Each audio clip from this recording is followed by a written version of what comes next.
ऐसा क्यों होता है? किस चीज़ का टेस्ट होगा? ये चैप्टर का, चैप्टर नंबर 4 का केमिकल बॉन्डिंग का ही। और किसका टेस्ट होएगा? 30-40 नंबर का। नकली टेस्ट कब तक दोगे तुम 5-5 नंबर वाले? आज फजान्स रूल्स पढ़ रहे थे हम। इससे पहले हमने बहुत सारी चीज़ें पढ़ ली है।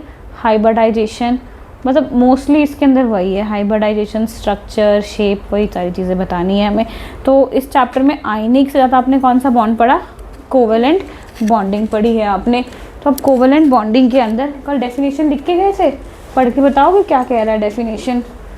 इसी देखो ऑन हुआ। मैम सर को बोला ये ऑन हो रहा है? सर हो गया? नहीं हुआ नहीं, सर गए? तो सर गए हैं ना, ठीक है।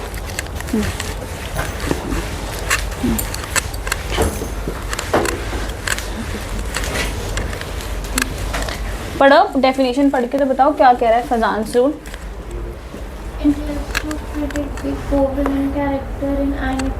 It helps to predict, हाँ predict the covalent character in an ionic compound। मतलब ये फजान्स रूल आपको बताएगा कि कोवेलेंट कंपाउंड, कोवेलेंट में हमेशा क्या होती है? सिर्फ और सिर्फ शेयरिंग हो रही होती है। कल आपको मैंने बताया था पार्शियल पॉजिटिव और पार्शियल नेगेटिव चार्ज आ रहा था हमारे, जब भी हम कंपाउंड बना रहे थे उसके अंदर। तो कोवेलेंट जो फजान्स रूल के अकॉर्डिंग कोवेलेंट कंपाउंड में हमें कुछ ना कुछ आयनिक चार्ज देखने को मिलते होते हैं, ठीक है। हमें अभी तक बस यही पता है कि क्या होती है, सिर्फ और सिर्फ शेयरिंग हो रही है, शेयरिंग होने के साथ साथ बस वो बॉन्ड फॉर्म हो रहा है, और आयनिक वाले में कंप्लीट ट्रांसफ़र हो जाती है हमारी। बट फजान्स रूल के अंदर हमें ये पता चलेगा कि कोवेलेंट कंपाउंड के अंदर भी कुछ ना कुछ आयनिक चार्जेस प्रेजेंट होते हैं। है वो कोवेलेंट ही, बट उनके अंदर क्या चीज़ आएगी? कुछ ना कुछ आयनिक चार्जेस। तभी डेफिनेशन में क्या लिखा कि Fajans rules helps to predict the covalent character in ionic compound. तो आयनिक कंपाउंड के अंदर भी कुछ ना कुछ कोवेलेंट होगा, अगर कोवेलेंट के अंदर आयनिक आ रहा है तो, ठीक है। तो ये हेल्प करेगा किस में? आयनिक में कोवेलेंट कैरेक्टर्स को। दो कंपाउंड में डेफिनेशन से वो क्या होगा? आयनिक, बट इसके अंदर कुछ ना कुछ क्या हो सकते हैं? कोवेलेंट कैरेक्टर पोजेस करेंगे। एक वर्ड लिखाई थी ड्यू टू पॉलराइजेशन, उसको आप हाईलाइट कर लो, ड्यू टू पॉलराइजेशन। अगर इसका सबसे कॉमन एग्जांपल समझाऊँ, अगर 10th का थोड़ा बहुत याद होगा, एसिड, ठीक है, ठीक है। एसिड में क्या होते हैं? H पॉजिटिव भी होता है और OH नेगेटिव भी होता है। बट वो एसिड क्यों कहला रहा है? क्योंकि उसमें H पॉजिटिव आयन की कंसंट्रेशन क्या होती है? ज़्यादा होती है, ठीक है। दो इसमें दोनों आयंस प्रेजेंट हैं, बट ये कहला एसिड क्यों रहा है? क्योंकि इसमें H पॉजिटिव ज़्यादा क्वांटिटी में होती है। तो वही हम फजान्स रूल में पढ़ने वाले हैं कि आयनिक कंपाउंड में कोवेलेंट कैरेक्टर भी प्रेजेंट होता है, और वो क्यों होता है? Due to the polarization of anion by the cation. Polarization word आपको पता होनी चाहिए कि इसकी वजह से वो चीज़ें होती है। अब आगे नेक्स्ट पॉइंट लिखा था, बस एक ही लिख के गए थे, डिस्टॉर्टेड वाला लिखा था आपने, हाँ लिखे थे ना। फिर आगे आपने लिखा होगा when a cation distorts the electron cloud. Cation का मतलब पॉजिटिव चार्ज वाला, वो क्या कर देता है? इलेक्ट्रॉन क्लाउड को डिस्टॉर्ट कर देगा। किसको? क्लाउड ऑफ एन अनायन को, मतलब पॉजिटिव चार्ज वाला नेगेटिव चार्ज वाले को क्या करेगा? थोड़ा सा डिस्टॉर्ट करेगा, क्योंकि उसमें या तो अट्रैक्शन हो रही होगी या रिपल्सन, कुछ ना कुछ होना दिखाई देगा। The ion gets polarized and the bond gets covalent characters. तो वो आयंस कैसे, एनायंस कैसे हो जाते हैं? पॉलराइज्ड हो जाएंगे। पॉलराइज्ड, प्लेन पॉलराइजेशन, लाइट वाली, ये सब चीज़ें आपकी फिज़िक्स में आएगी कि पॉलराइजेशंस क्या होती है, किस किस तरीके से क्या होगा, और टॉपिक सारे 12th का है। पॉलराइजेशन या डाइपोल, जो भी चीज़ें आप सुन रहे थे, बस पॉलराइजेशन का मतलब थोड़ा थोड़ा आपको यहीं से समझना होगा। तो क्या कर लेगा वो? कोवेलेंट कैरेक्टर गेन करेगा। रिपीट कर रही हूँ, जो पॉजिटिव चार्ज वाला है वो नेगेटिव चार्ज वाले को डिस्टॉर्ट करेगा, थोड़ा सा उसको परेशान करेगा, जिसकी वजह से एनायन के ऊपर पॉलराइजेशन हो जाएगी और वो बेचारा कोवेलेंट कैरेक्टर पोजेस करना स्टार्ट कर देगा। तो इस इफ़ेक्ट को हम क्या कहते हैं? पॉलराइजेशन। अगर पॉलराइजेशन की डेफिनेशन स्कूल वालों ने बोला है इंपॉर्टेंट है, तो आपको करना है। अगर ज़्यादा उसको तंग करेगा पॉजिटिव चार्ज वाला नेगेटिव चार्ज को, तो ऑब्वियसली बात है पोलराइजेशन बढ़ेगी। अगर पोलराइजेशन बढ़ेगी तो कोवेलेंट कैरेक्टर भी क्या होगा, बढ़ता चला जाएगा। देन यहीं तक आपने सारी लाइनें लिखी थी। अब नेक्स्ट लिखो फजान्स रूल स्टेटमेंट, छोटे में 2 पॉइंट ही लिखने हैं। फजान्स रूल स्टेटमेंट, इसके बाद समझाने वाली चीज़ें हैं।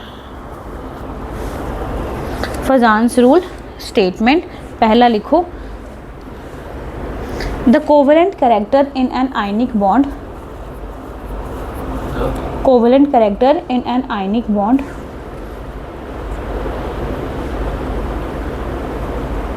The covalent character in an ionic bond increases when, increases when के बाद पहला पॉइंट, इंक्रीजेज व्हेन, उसके बाद व्हेन के बाद पहला पॉइंट,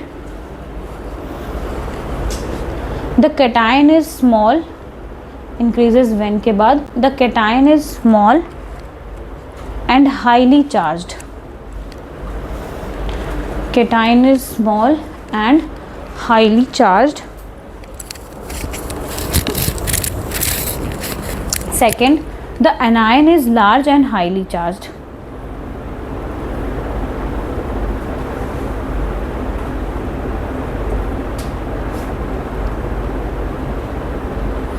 अब जो मैंने डिस्टॉर्टेड वाला पॉइंट बताया था ना, जैसे फॉर एग्जांपल ये क्या था, ये पॉजिटिव चार्ज था, ये कैटायन है, ये परेशान किसको करने जाएगा, अनायन को करने जाएगा।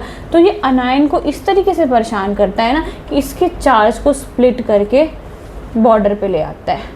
तो बीच में नेगेटिव चार्ज होना चाहिए, बट ये क्या कर देगा, ये इसको जाके डिस्टॉर्ट करेगा, क्योंकि ये पॉजिटिव नेगेटिव वाले को अपनी तरफ अट्रैक्ट करने की कोशिश करता है। तो यही है डिस्टॉर्टेड स्ट्रक्चर ऑफ एनायन, मतलब उसके चार्ज को पूरा स्प्लिट कर देता है। और जितना ज़्यादा डिस्टॉर्शन होगी, पोलराइजेशन मतलब उतनी हुई है, और कोवेलेंट कैरेक्टर उतना ज़्यादा बिल्ड होता चला जाएगा।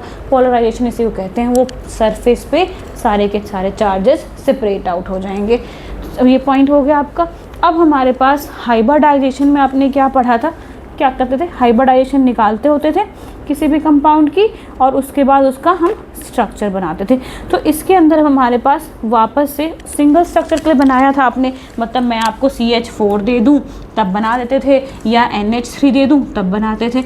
अब फजान्स रूल में आप पूरे के पूरे कंपाउंड का बनाओगे। जैसे आपको प्रोपेन, प्रोपाइन, ब्यूटाइन, जो मतलब CH3, CH2, CH3 जो लिखते होते थे, वैसे स्ट्रक्चर का फजान्स रूल आपको हाइब्रिडाइजेशन निकालना सिखाएगा। ठीक है, लग रहा है पता क्या पढ़ना है इसके अंदर? तो बना के देखते हैं हम कैसे लिखेंगे। फॉर कार्बन एंड कंपाउंड लिखो hybridization for carbon and its compound, hybridization for carbon and its compound. ये हम फजान्स रूल से निकाल रहे हैं। बताया आपको अनुष्का स्कूल में इसका कि पूरे के पूरे बड़े कंपाउंड का कैसे निकालना है? नहीं बच्चे, इसके हाइब्रिडाइजेशन पूरे लंबे से कंपाउंड की। फ्लावर वाला कौन सा बताया? बेंट शीशो क्या किसके?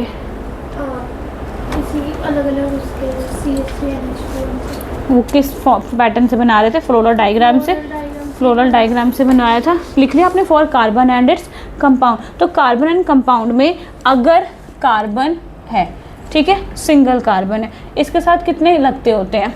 हाइड्रोजन कितना लगेगा इसके साथ? 4 होते हैं ना, ठीक है, 1 2 3 4, ठीक है। तो अगर sp क्या आता है का हाइब्रिडाइजेशन कितनी आएगी इसकी अगर लिखोगे तो? सिंगल बॉन्डेड के लिए सिंगल बॉन्ड है कार्बन। अच्छा ऐसे मत समझो तुम लोग, ये चीज़ बाद में बताती हूँ, पहले तुमसे बताती हूँ। अगर कार्बन कार्बन सिंगल बॉन्ड होगा तो याद रखना इसको कहना है आपको sp3। यही पढ़ते हो ना कार्बन कंपाउंड में, कार्बन, ये तो पहले याद रहेगा। दूसरे का क्या बन जाएगा? sp3 है तो एक हाइड्रोजन कम गई तो sp2, एक और हाइड्रोजन, मतलब बॉन्ड तो कमते जा रहे हैं ना, H कमता जा रहा है, इनके बीच में बॉन्डिंग बढ़ती जा रही है, तो ये क्या बन जाएगा? sp। तो ये हम फजान्स रूल के अकॉर्डिंग ये चीज़ें हमें पता होनी चाहिए कैसे होता है, क्योंकि सिंगल वाले में तो कार्बन के साथ 4 होंगे, डबल वाले में क्या हो जाएगा? कोई एक ने डबल बॉन्ड बना लिया होगा और बाकी सिंगल फॉर्म में प्रेजेंट रह जाते हैं। तीसरे वाले में भी वैसे ही होगा, 3 और एक ही H आ रहा होता है, ठीक है। तो हमें लर्न क्या करना है, वो लर्न करना है कि अगर कार्बन कार्बन सिंगल बॉन्ड अगर आप जहाँ पे भी देखोगे तो समझ जाओगे कौन सी हाइब्रिडाइजेशन है, sp3 वाली है। और इस तरीके से तो वैसे मैंने यहाँ पे एग्जांपल लिखा है किसका, ब्यूटीन का लिखा हुआ है। देखो जैसे CH3 है, आप भी पढ़ के बताओगे CH2 CH और डबल बॉन्ड CH2, ठीक है। अब आपको कार्बन कार्बन के बीच में बॉन्ड देखना है, कार्बन कार्बन के बीच में कौन सा बॉन्ड है, सिंगल बॉन्ड। तो मैं पूछूंगी इन दोनों की हाइब्रिडाइजेशन क्या हो गई, तो आप इस वाले कार्बन की क्या लिखोगे, sp3। ये दोनों भी सिंगल है, इसकी भी क्या लिखोगे, sp3। ये और ये क्या है, डबल है, तो यहाँ पे क्या लिखोगे, sp2 sp2। अब लगा पता करना क्या है कि अगर कार्बन एंड कंपाउंड की अगर आपको पूरी बड़ी सी चेन बना के दे दूं और मुझे हाइब्रिडाइजेशन निकाल के बताओ, तो आप वैसे थोड़ी ना ड्रॉ करना स्टार्ट करोगे, तो वो इस फॉर्म में आपको बतानी है। लग गया बताना। करें एक और क्वेश्चन, लिखना कोई क्वेश्चन मैंने बनाया था, मैं बनाई देती हूँ। CH3 single bond CH2, CH3 single bond CH2, single bond C, triple bond 3, triple bond C, triple bond C हो गया, भूल गया ये क्या लिखा है, बोला मैंने। CH3 CH2 C triple bond C, CH2 CH3, हर एक कार्बन के नीचे उसकी हाइब्रिडाइजेशन लिखो। ये करने के बाद ना हम अभी आधा चैप्टर ख़त्म कर चुके हैं। थोड़ा सा भी कह सकते हो, पर ये ख़त्म हो जाएगा एक दिन और बस, मुझे लगता है तब ख़त्म। बिल्कुल एंड पे पहुंच चुके हैं हम, मेजर चीज़ें ख़त्म कर चुके हैं जो आती हैं।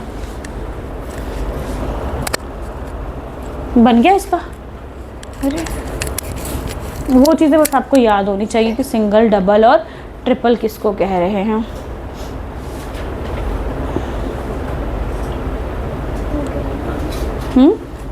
देखते बताते जाओ, मुझे बताते जाओ। पहले वाले की क्या हो गई बोलते, 3 sp sp sp, यही बनी है। तो अब तो बना लोगे कि कोई भी बड़ा सा कंपाउंड अगर आपको लिख के दे, तो अभी बस इस चैप्टर में उनको पता है कि आपको ऑर्गेनिक नहीं आती है, तो वो ऐसे बना के दे सकते हैं पेपर में। जिससे जिसको पता चल गया कि आपने पूरी किताब पढ़ ली है, तो वो नाम देंगे कि ब्यूटाइन का मुझे हाइब्रिडाइजेशन निकाल के दिखाओ, ठीक है। तो ब्यूटाइन बनाना आना चाहिए आपको कि ठीक है, बीच में ट्रिपल बॉन्ड लगाना है, डबल बॉन्ड लगाना है और उसके नीचे उसकी हाइब्रिडाइजेशन लिख दी, हो गया। अब नेक्स्ट हेडिंग लिखो आप लोग, वेस्पर वाली, VSPER। अब क्या करना है आगे, VSPER, फिजिक्स का ना, PER। बुक खोलो NCERT थोड़ी सी, कभी नहीं खोलते, वैलेंस शेल इलेक्ट्रॉन वाली नहीं ना होगी, नहीं इसके बैग में, बुक नहीं होएगी इसके बैग में आपके, निकलेगी physics and math. VSPER theory नहीं है ना, कैपिटल में लिखते हैं ये VSPER।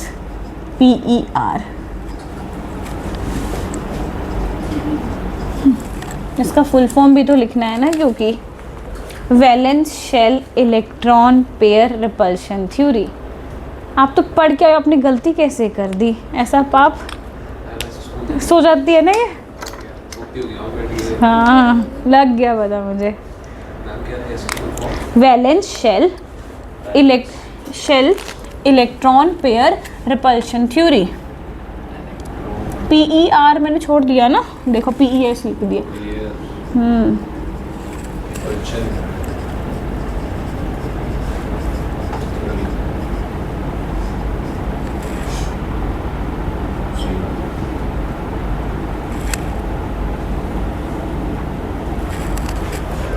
गड़बड़ किया ना, गड़बड़ किया है लगा मुझे, जब मैंने फुल फॉर्म बोली ना तब मुझे लगा उसको खुद ठीक करो, मुझे नहीं पता, काट कुट करते रहो अपनी कॉपी में। जब मैंने फुल फॉर्म लिखा, न्यूमेरिकल निकाले, मुँह क्यों बना लिया, करना है न्यूमेरिकल। वैलेंस शेल इलेक्ट्रॉन, अब आएगा पेयर, ऊपर बना लेना जो बनेगा उनमें। अब शायद थोड़ा ठीक हुआ होगा, बेचारे कितना काट कूट किया आप लोगों ने इसके बारे में। ये कौन सी कह रहा है थ्योरी? रिपल्शन थ्योरी कह रहा है। आपने पीछे क्या पढ़ के आए आप लोग, जैसे कि कौन सा पढ़ रहे थे जिसमें हम रिपल्शन कर रहे थे? इलेक्ट्रिक डाइपोल वाला पढ़ रहे थे। तो इसमें भी आपको कह रहा है कि अगर आप फॉर एग्जांपल कि अगर वैसे तो नेगेटिव पॉजिटिव अट्रैक्ट करते रहेंगे, अगर किसी भी मैग्नेट का नॉर्थ पोल और दूसरे मैग्नेट का नॉर्थ पोल अगर आप ले आए तो ये दोनों आपस में इतनी दूरी बनाएंगे ना, इतनी दूरी बनाएंगे कि ये स्टेबल रह सके। अगर पास ले आओगे तो एक बेचारा कोई घूम रहा होगा, अट्रैक्ट करने की कोशिश करेगा। तो रिपल्शन का मतलब होता है कि ये दोनों अपने बीच में एक मैक्सिमम डिस्टेंस बिल्ड कर लेंगे जिससे ये दोनों स्टेबली क्या हो सके, हैंग हो सके। अगर मैं दोनों मैग्नेट को हैंग कर रखा है, वैसे ही अगर पॉजिटिव चार्ज को मैं ले आऊँ तो ये दोनों भी अपने बीच में ऑप्टिमम डिस्टेंस बना लेंगे जिसकी वजह से ये स्टेबल रह सके। तो यहाँ पे वैलेंस शेल की इलेक्ट्रॉन के बीच में क्या होने वाला है? रिपल्शन होने वाला है। तो इसी थ्योरी को हम कहते हैं वेस्पर, VSEPR, जो मैंने उल्टा लिख दिया था आप लोगों को। तो ये क्या कहेगा कि दोनों इलेक्ट्रॉन्स जो आउटर मोस्ट इलेक्ट्रॉन है, अब मैंने पिछली क्लास में आपको बता दिया है कि लोन पेयर क्या होता है? हाईली इलेक्ट्रोनेगेटिव होता है। तो अब एक लोन, जब हमेशा दो लोन पेयर, ये लोन पेयर बन गया या यहाँ पे भी लोन पेयर बन गया, तो ये लोन पेयर क्या करेंगे? इतना एक दूसरे को रिपेल करेंगे ना, अपने बीच में इतना डिस्टेंस रखेंगे ताकि वो स्ट्रक्चर क्या हो सके? स्टेबल रह सकता होगा। ठीक है, तो मतलब वो रिपल्शन उसके अंदर होनी ही होनी फिक्स बात होती है। तो इसका पॉइंट लिखो, क्या कह रहा है? This theory helps in predicting जल्दी करो। This theory helps in predicting the shape of molecule, जल्दी करना है थोड़ा। Helps in predicting the shape of molecules.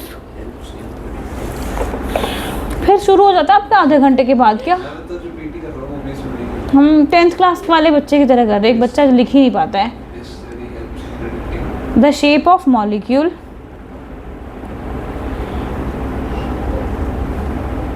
आगे बोलूँगी मैं, बस अब रह गया तो रह गया।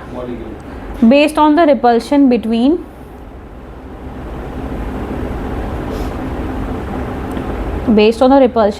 Electron pairs. कोई बात नहीं, छूट जाएगा, बाद में कॉपी मांग के लिखना है, इससे यही करना है आपने। मैकेनिक्स है ना। इलेक्ट्रॉन पेयर्स, जिसको आप ब्रैकेट में लोन पेयर्स भी लिख सकते हो। इलेक्ट्रॉन पेयर को लोन पेयर्स ही कहते हैं, तो समझ आ जाना चाहिए। इलेक्ट्रॉन का पेयर को लोन पेयर कहते होते हैं। In the valence shell, repulsion between electron pairs in the valence shell of the central atom.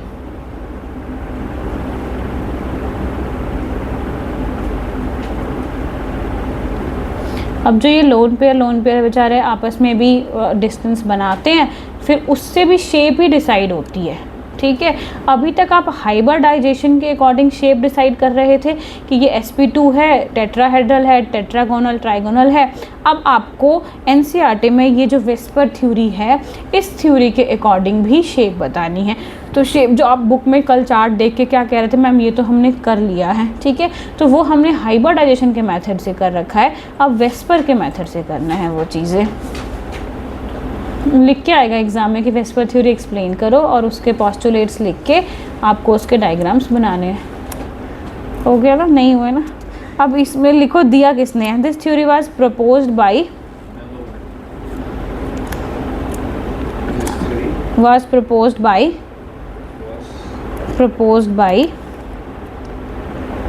Sidgwick, SID,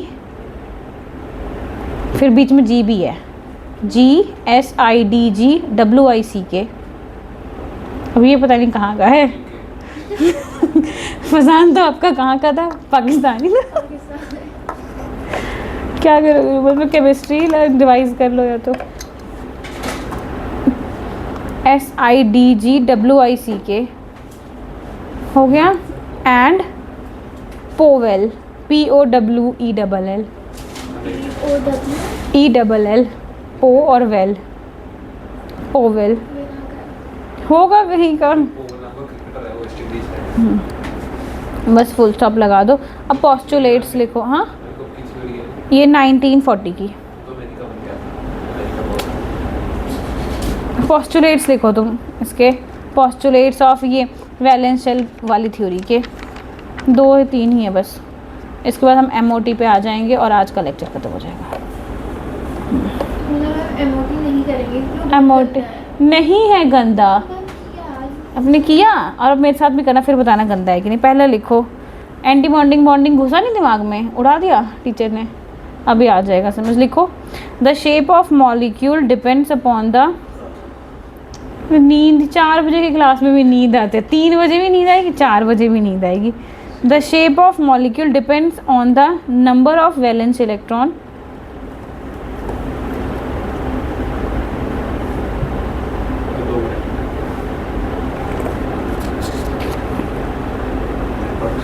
number of valence electron, बस खत्म पहला पॉइंट।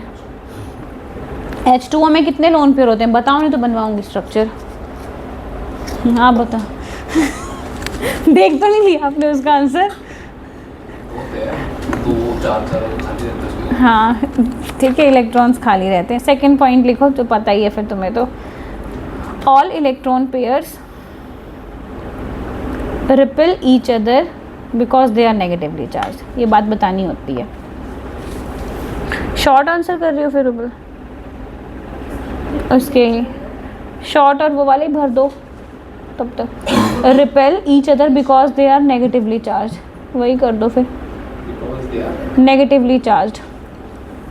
एक मिनट रुक जाओ, मैं 5 बजे पढ़ाऊंगी फिर तुम्हें। क्या हुआ, क्या कह रही हो? कर रखा है ये स्कूल के रजिस्टर वगैरह। और नेक्स्ट पार्ट का, सारे पार्ट का करवा दिया टीचर ने? नहीं नहीं, ये तो एक ही पार्ट है। हाँ तो बॉयंसी का करना है ना हमने, पीछे क्यों पहुँची हुई हो? दूसरा तो करना था। हाँ न्यूमेरिकल। हाँ, तुम किससे कर रही थी तब तक? वाह, चैप्टर ही बदल गया इसका। बस कर दो, मुझे आवाज़ तेज करनी पड़ेगी। लिखो, the molecules adopt, third point नहीं इसी में, इसी का पॉइंट बना दो, थर्ड में बनाओ इसी में। द मॉलिक्यूल अडैप्ट लिखो, द मॉलिक्यूल अडैप्ट, मैंने यहाँ पर बनाना नहीं इसी का पॉइंट लिख दो। The molecule adapt shape that minimises the repulsion, ये तो ज्योमेट्री वर्ड यूज़ करते हैं वैसे केमिस्ट्री में हम। shape that minimises the repulsion between these electron pairs, minimises the repulsion minimizes the repulsion between these electron pairs. Second point का कहने का मतलब minimises the repulsion between these electron electron pairs.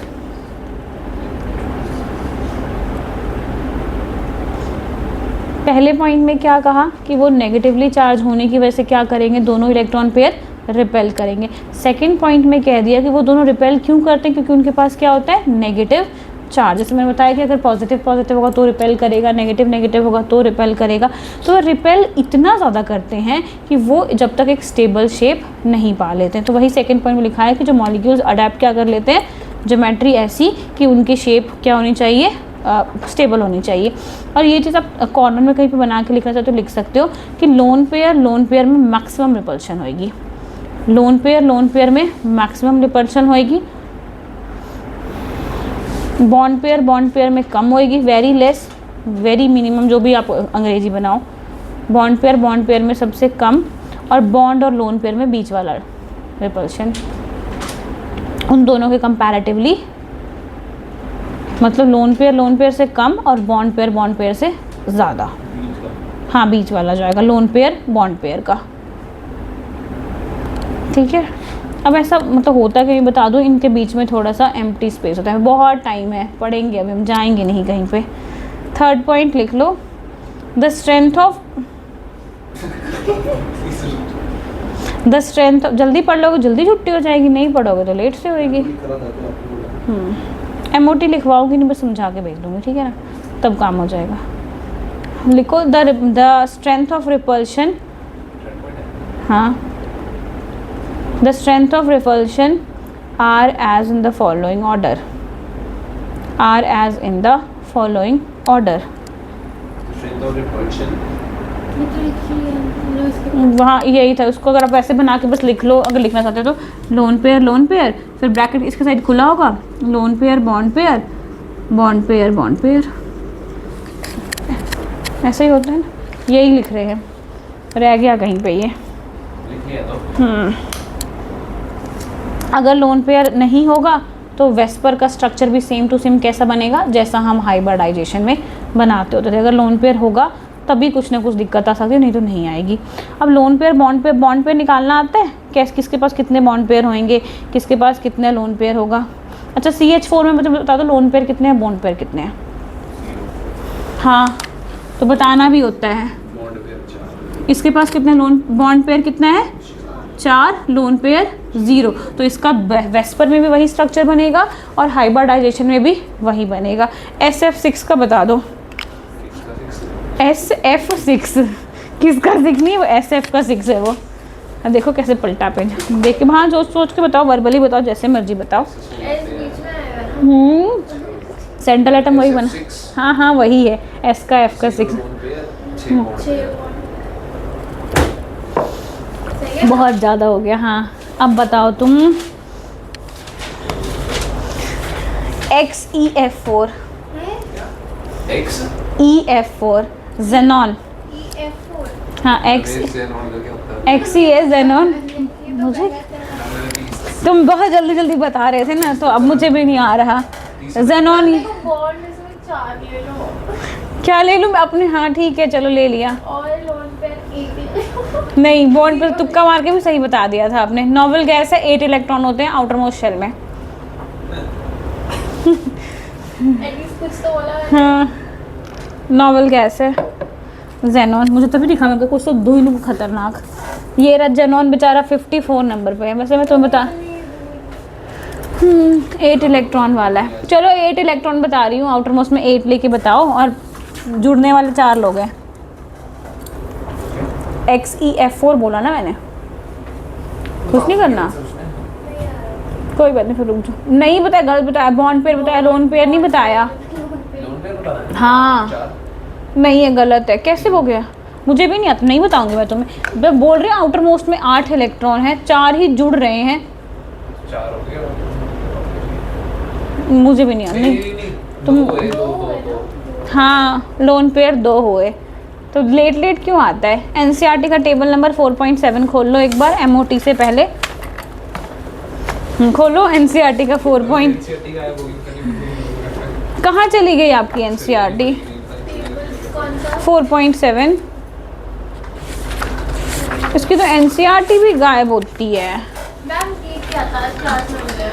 क्या है, यही तो है एंटी बॉन्डिंग ना, मॉलिक्यूलर आउट। अभी हम करेंगे ना, अभी पहुंच गए हम यहाँ पे। बस टेबल एक बार देख ले, 4.7 वाली ये रहा, 4.6 और 4.7 वाली।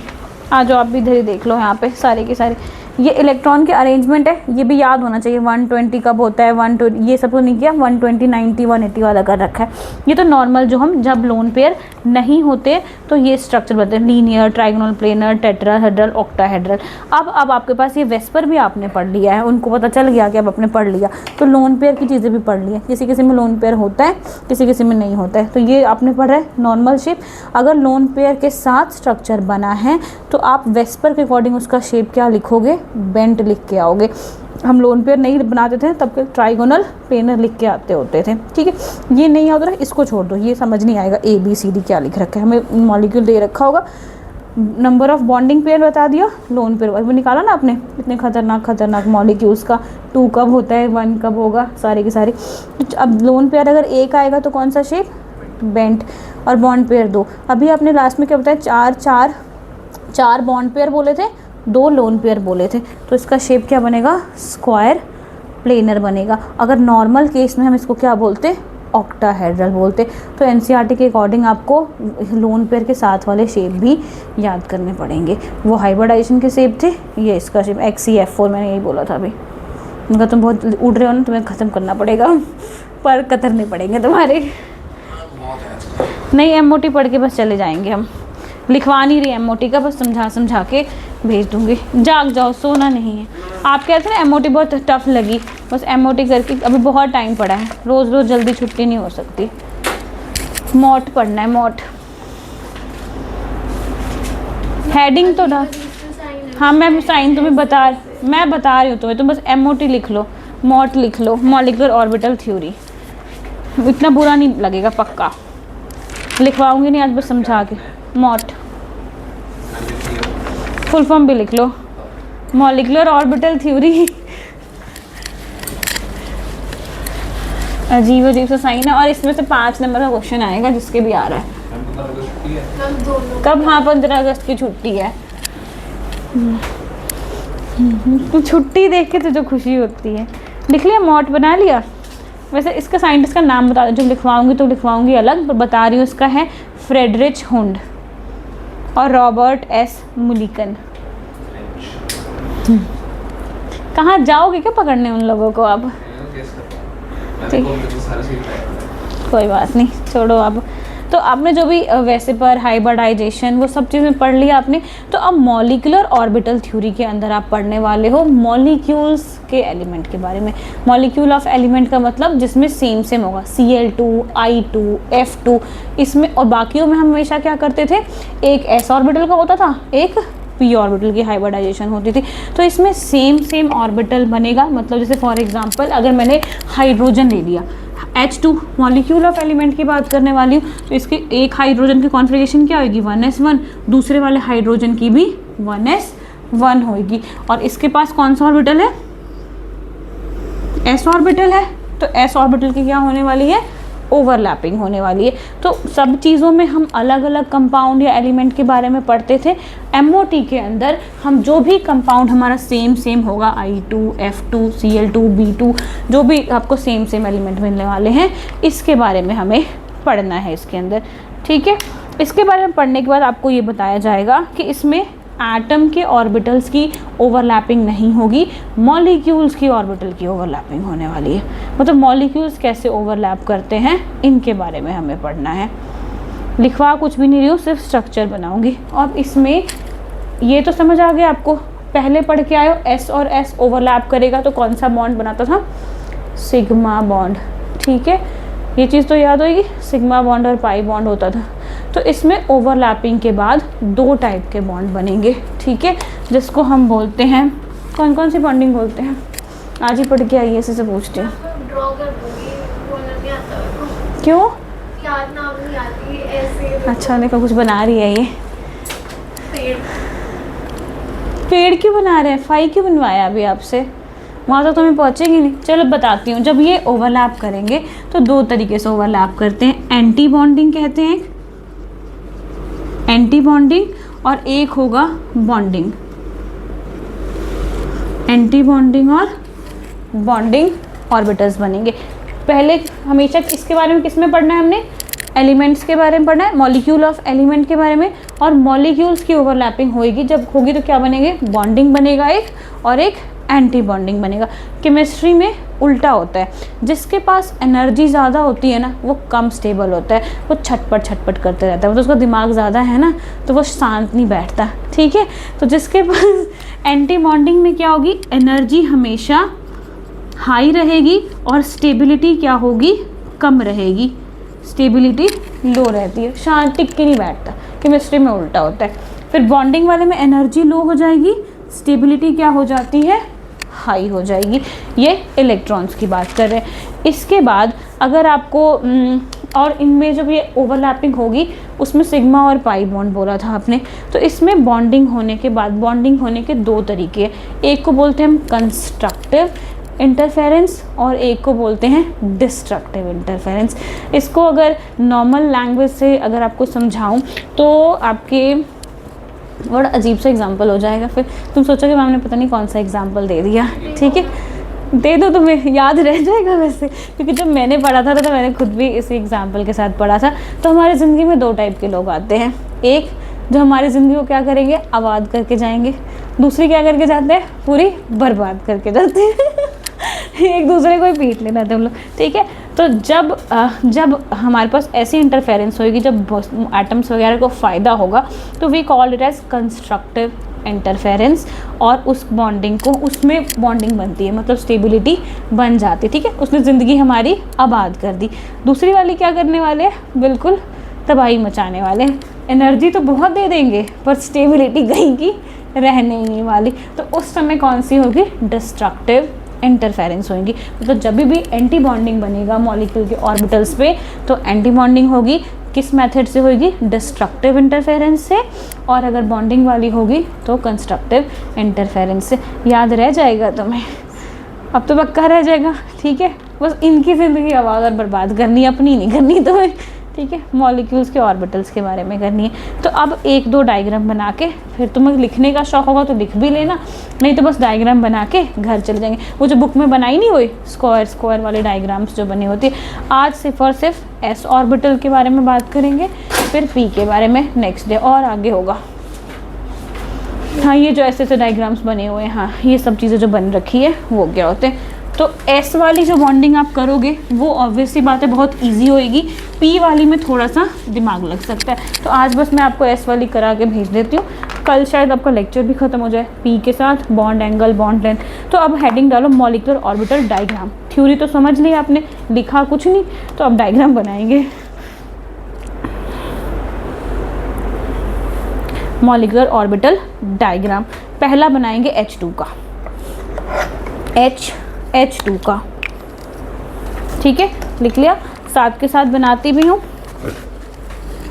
पहला लिख लिया आपने H2, 2 H है, दोनों की कॉन्फ़िगरेशन अलग अलग लिख दो, 1s1 1s1। ये दोनों H की पहला स्टेप में क्या करना है आपने? कॉन्फ़िगरेशन लिखनी। अब डायग्राम बनाने के लिए बड़ी सी लाइन लगाएंगे हम, ठीक है। इसको हम लिखेंगे एनर्जी। ये हमारा एनर्जी को इंडिकेट करेंगे। पहले हमें पता है, हमें पहले भी जो sp ऑर्बिटल बना रहे थे कि पहले एनर्जी दोनों की क्या होती है? बराबर होती है। तो s का डब्बा बना देते हैं, एक s का डब्बा, ये दूसरे h वाले के लिए डब्बे, ठीक है।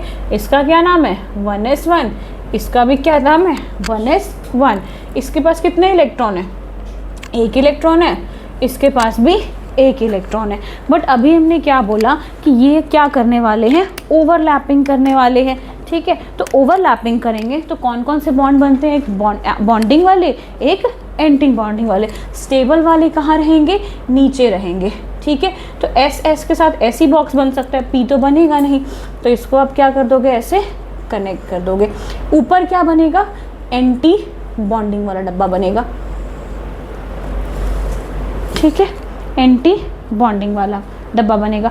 पर नीचे वाले में स्टेबल बनेगा ना। H2 अपने आप को जुड़ के क्या बन चुका है? बेचारा स्टेबल बन चुका है, वो रिएक्टिव नहीं है। सिंगल H रिएक्टिव होता है काफ़ी के काफ़ी। तो अब इसके अंदर दोनों इलेक्ट्रॉन्स कहाँ भर जाएंगे? नीचे भर जाएंगे, ठीक है। और अगर S और S की ओवरलैपिंग होती है तो कौन सा बॉन्ड बनता है? सिग्मा। तो इसका क्या नाम होगा? सिग्मा 1s2, ठीक है, ठीक है। और ये वाले डब्बे का क्या नाम होगा? एंटी बॉन्डिंग है ना, तो सिग्मा स्टार 1s0 या तो 1s। उसके अंदर कोई भी इलेक्ट्रॉन नहीं है और वो वाला बॉक्स खाली रहेगा। वैसे हम तो स्टार बोलते हैं, बट बुक में इसका नाम ना टर्म लिखी हुई है एस्टेरिक्स, पता नहीं मैंने लिखी है ASTRICKS इसको बोल, लेकिन हम तो स्टार ही बोलते हैं। एंटी बॉन्डिंग को हम स्टार से बोलते हैं, बट बुक में ये टर्म लिखी हुई है, मैं स्पेलिंग देख लूँ, ASTERISK स्टेरिक्स कुछ और अलग ही लिखा हुआ। वो मैं कल लिखवाऊंगी ना नाम आपको, तो उसके अंदर लिखवा दूंगी जब थ्योरी लिखवा रही होंगी। तो ये समझ आ गया, ठीक है। तो ये इसकी क्या हो गई? ओवरलैपिंग हो गई। ये अगर आपको मैं बोलूँगी कि मुझे H2 का मॉलिक्यूलर ऑर्बिटल डायग्राम बना के दो, तो आप यही बना के दोगे। क्लियर है? लगा इजी है, ठीक है। एक बनाते हैं हम H2 नेगेटिव का। नेगेटिव का मतलब क्या होता है? इसने एक इलेक्ट्रॉन क्या किया होगा? उधार लेके आ गया होगा या दे दिया होगा? लिया होगा ना। तो इसके तो आउटर मोस्ट में कितने इलेक्ट्रॉन्स होने चाहिए? 3 होने चाहिए, मतलब 2 की, मतलब 3 एक के पास। पहले इसको नेगेटिव छोड़ो, पहले दोनों की कॉन्फ़िगरेशन लिखो, 1s1 1s1। पर हमें पता है कि इस वाले में यहाँ पे क्या होगी? 1s2 होगी। ये चीज़ हमें क्लियर है, ठीक है। तो इसके इलेक्ट्रॉन्स ज़रा भरिए। पहले वाले में तो कैसे भर दोगे? ऐसे भर दोगे, 2 यहाँ भर दोगे, एक बचा हुआ कहाँ चला जाएगा आपका? एंटी बॉन्डिंग के अंदर चला जाएगा। ये नहीं लगा पता? ये नेगेटिव है ना, ठीक है। इसकी कॉन्फ़िगरेशन ऐसे लिख सकते हो, 1s, ठीक है। तो पहले तो बेचारे स्टेबल थे, पहले तो वो मांगने नहीं गया था ना, तो पहले वाले में क्या आ जाएगा? ये स्टेप में सेम वही इलेक्ट्रॉन्स। उसके बाद स्टेबिलिटी में क्या रहेगा, स्टेबिलिटी में पहले तो अपना ऑक्टेट भरेगा पूरा, नीचे वाले में स्टेबल वाले में बॉन्डिंग वाले में उसने क्या कर लिया, भर लिया, बचा अभी भी उसके पास एक और इलेक्ट्रॉन बचा हुआ है, तो वो कहाँ चला जाएगा, एंटी बॉन्डिंग के अंदर। एक दो और करके फिर चले जाओगे तो आपको पूरा समझ आ जाएगा मुझे लगता है। तो इसकी यहाँ पे नाम क्या हो जाएगा, sigma star 1s1, sigma star 1s1।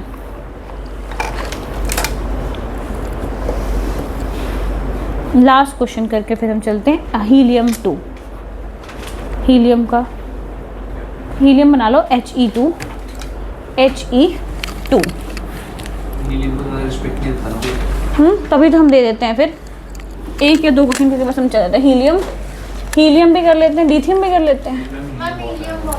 हाँ हीलियम बहुत है तो बस ठीक है, हीलियम बनाओ, खुद से बनाओ जरा, मैं नहीं बना रही। हीलियम की कॉन्फ़िगरेशन पता ही होगी आपको। हाँ 1s2। बनाना ज़रूरी है। हाँ बनाना ज़रूरी है, MOT तभी कर रहे हैं हम।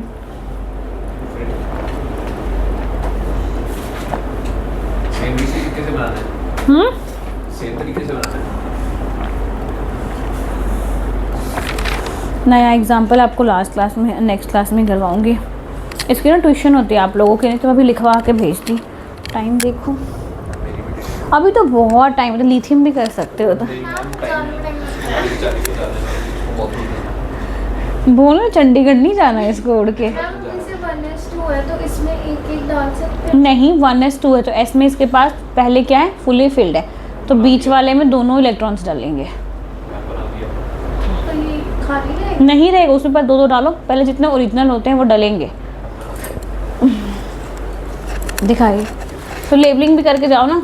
नहीं इसमें ऊपर नहीं आएगा, हम तो ऊपर भी डाल देते हैं। हाँ तो डालो ना, 4 इलेक्ट्रॉन नहीं हो गए दोनों के पास, तो बॉन्डिंग में भी जाएगा और एंटी बॉन्डिंग में भी जाएगा। नाम लिख के दिखाना जरा, क्या है नीचे वाले का, सिग्मा 1s2 और ऊपर वाले का सिग्मा स्टार 1s2। आपका बना, नाम भी लिख दो, नीचे वाले में 2 ही है ना। हाँ ठीक है, तो और एक और बना के चले जाते तुम लोग। देखो कैसे भागने पे। अभी MOT के बारे में लिखना भी था, 3-4 पॉइंट है। हम फोटो भेज देना वो। अच्छा देखते फिर उसको फोटो ढूंढ के निकाल के भेजूँगी।